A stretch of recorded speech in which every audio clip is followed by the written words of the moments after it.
Hello MGTOW, hello men, this is Howard Dare, thanks for stopping by. I want to talk about the idea of work as play, or play as work.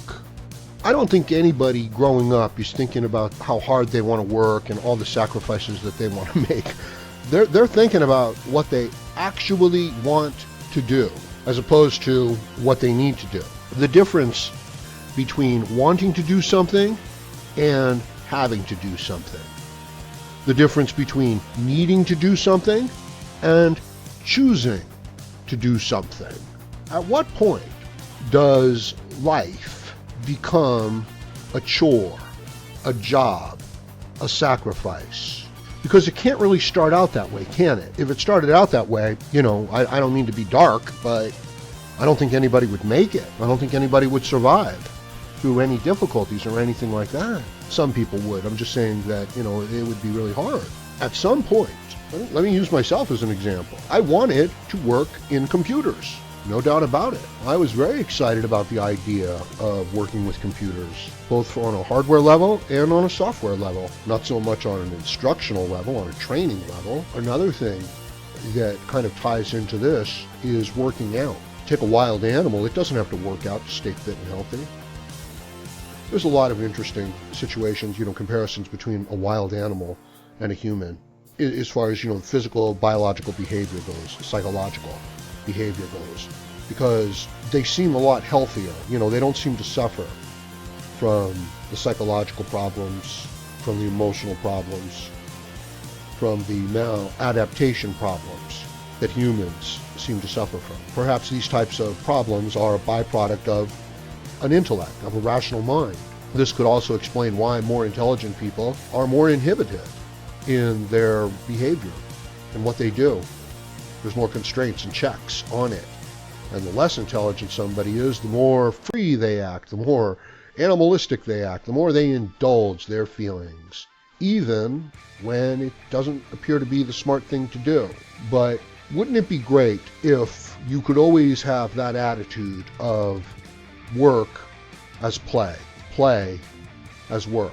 In other words, you're not working, you're getting up and doing what you enjoy doing. Now, I know for a lot of people, what they would enjoy doing is absolutely nothing. And I've spoken about this before, many other videos. I believe it's a byproduct of the negative reinforcement and negative conditioning that the world puts upon people, especially men.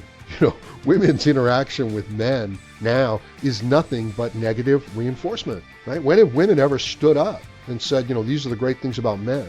I'd like to also clarify a point in one of my previous videos. Why are we treating feminists as if these are breeding capable women? Why is a 40-year-old, 50-year-old angry woman who's pretty much thrown away her misused, her energies, and now is very hateful and resentful towards men? Why is society acting like these are some concerns that we really have to pay attention to? And I'm not suggesting that anybody's rights are taken away or anybody is abused. I'm saying that these women are being unreasonable, that they're being crazy, that they're being emotional, that women are not being raped on rape camps, on every street corner, that we don't live in a rape culture, that they are overreacting. That's what I'm saying. And maybe if it's a 20-year-old, attractive, healthy woman, she's going to be indulged by the tribe, by the individuals. But a 45-year-old, angry, unattractive, unhealthy woman, we're going to make sure that, her needs are taken care of. Why? I go through my neighborhood here. You know what I don't see? I don't see a lot of young couples with children. I see a lot of elderly people. I see a lot of middle-aged people that are unhealthy with what it appears to be too many possessions. What appears to be the idea that they're truly judging themselves by their possessions and by what they have. Not by how healthy they are, not by what good they do in the world. I'm talking in generalization here. But I'll even put that aside. Off there, every morning everybody's, dragging them, most of the people are dragging themselves out of bed and, forcing themselves to go to work. That's the habit that they just keep going through. And wouldn't it be great if you could go back to when you were a child and you got up and you did the things that you felt good about doing and you were getting paid for it? Imagine the energy, the passion that you could put into your work if it was something that you really, really liked to do. Now, I'm not suggesting that people quit their jobs and pursue things where they can't get by and make a living. I'm not suggesting that. I'm suggesting that it's unfortunate that the world takes that motivation away from us, that the situations that we're in take that motivation away from us. Of course, we have to give up, childhood dreams and, and become more realistic and deal with the world as it is and deal with reality. And that's not always going to be easy. This brings up another point. Whoever said that everything was supposed to be easy and comfortable and that you were never supposed to be emotionally challenged? I remember when I first started watching MGTOW videos a couple of years ago, mostly Barbarossa videos, and man, I was angry. I was pissed off. Because if the stuff, he was saying was true, that meant that I had been made a fool of. And that I had had these attitudes of worshiping women that made me exploitable. I didn't want to hear that. I didn't want to believe that. I remember the first let's go back to childhood, right? You guys remember the first time you found out that, Santa Claus or the Easter Bunny wasn't real? I almost got into a fist fight, you know what I mean? The Easter Bunny is not real. That's absurd. I must have been, I don't know. I was 25, 26, right? And they told me, Howard, the Easter Bunny is not real. So I got in my car and I drove away. No, I must have been about, 7 or 8 years old. And, yeah. Easter was coming and I was looking forward to it and I must have said something and a couple of my friends, just shook their heads and said, Howard, Easter Bunny's not real. And I said, well, what do you mean? Then how can you explain this, right? If the Easter Bunny is not real, how do you explain all these eggs? How do you explain all this chocolate? I demand to know. This is absurd. It's absurd. Right? And they said, well, it's the adults, it's your parents. And then I said, no, they would not have lied to me. They would not have misled me in this fashion. I was very angry. So I went home and I confronted my parents. Is the Easter Bunny, real? And they looked at me and they paused for a moment and they said, no, the Easter Bunny is not real. And I'm sorry to some of you that are listening to this video right now and are hearing this for the first time and are saying, what are you talking about, Howard? This is absurd. The Easter Bunny isn't real. But, so I'm sorry to be the one to break it to you guys. But, I found out 7 or 8 years old and I'm telling you guys now. So yeah, it's like, well, then you guys had lied to me. This is what I said to my parents. And then I said, well, what the hell else? What about Santa Claus? And again, Santa Claus isn't real either. So there it was. My world was shattering. And I was upset and I was angry. And I got over it. And that's about all I remember. Isn't that how it is? When we find out that the women in our lives are not princesses. They're more like the monster in the Aliens movie. They're more like a Black Widow spider. Because once the female decides that she is done with the man, that relationship is over, she wants to destroy him. It's a very rare woman, it's an Walt who's going to be like, well, this didn't work out, now we're going to go our separate ways. See you around, or not, whatever. No, they become hateful and hostile and destructive and angry, using their full emotional toolkit to damage the man. So these are dark instincts that the males are, it's hidden from the young boys. It's hidden from the young boys. They really should be taught that women are vicious, are brutal, are savage. And that's part of the attraction that the male is seeing in the woman, right? Because it's the great beauty that he is attracted to. It's, a certain bearing of health, confidence that he is attracted to. And sure enough, that's the very quality that she needs to say, hey, I don't really need this man.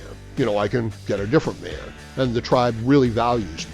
And I don't have to do as much work and I can get just as much credit. So that instinct is just being pandered to all the way from childhood practically. The little princess is going to get the little princess whatever she wants. This sense of female entitlement is what's being pandered to. And it's to the destruction of a civilization, certainly of the individual male. Because what woman is going to respect a man that's just bowing down and doing whatever she wants? That's not a partner. That's not somebody that's not a friend. That's not somebody you're having a relationship with. That's a worshiper.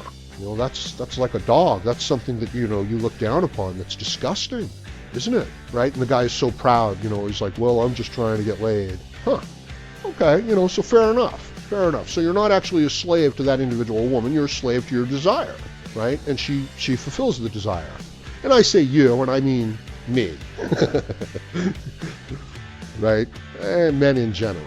Why would a woman respect that? Why would anybody respect that? Say you're running a business and you want to hire some people that are capable, that can help you do a job that you're getting paid for.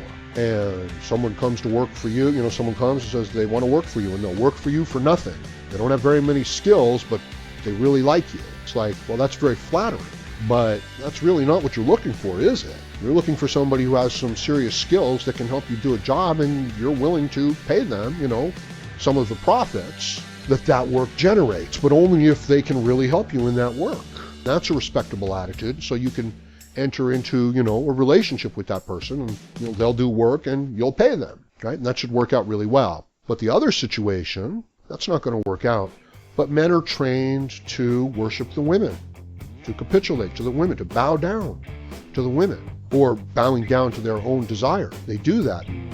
That's not enough. This straight out following your biological urges without any thought. How many times has somebody said to you, what's the purpose of life? The purpose of life is to reproduce. Certainly for an animal, certainly for, cellular creatures and things like that. But an intelligent human being in a situation where he or she should not be reproducing. And even animals, they don't reproduce when the environment is not appropriate to reproduce. So this idea that the human is going to go around and not have their behavior tempered by their intellect, it's a dangerous situation, because those types of people, they're gaining the resources and protection of the people who are using their intellect, but those people, they're not using their intellect. So they're a big drain on the system. Resources that they're taking, the problems that they're causing, they're not helping. And they're like, hey, I'm a human being too. And it's like, no, you're behaving like an animal. Because if you were using your mind, you would think to yourself, well, I can't afford it, so I'm not going to have 9 children. Perhaps it's an absence of this observing consciousness, this intellect that says, what am I doing and what do I think about that? As opposed to just, what do I feel like doing and I'm going to go do it. I'm sure this ties in with my earlier idea of work as play, living life as a choice and as a joy, as opposed to as a chore and as a duty and as a responsibility. Because that's really what happened to me. And it's horrible. You've got to get up and go do all these things, and there's no joy in it, and there's no reward in it. And I know that life doesn't have to always be like that. That the smart man, the intelligent MGTOW man, should be able to take the things that he cares about, his passions, the things that he enjoys, and combine them with his work so that all of that energy can be brought into it, as opposed to doing a job for somebody and hating it and resenting it and having it like break you down. Anyway, I'm going to leave it at that for now.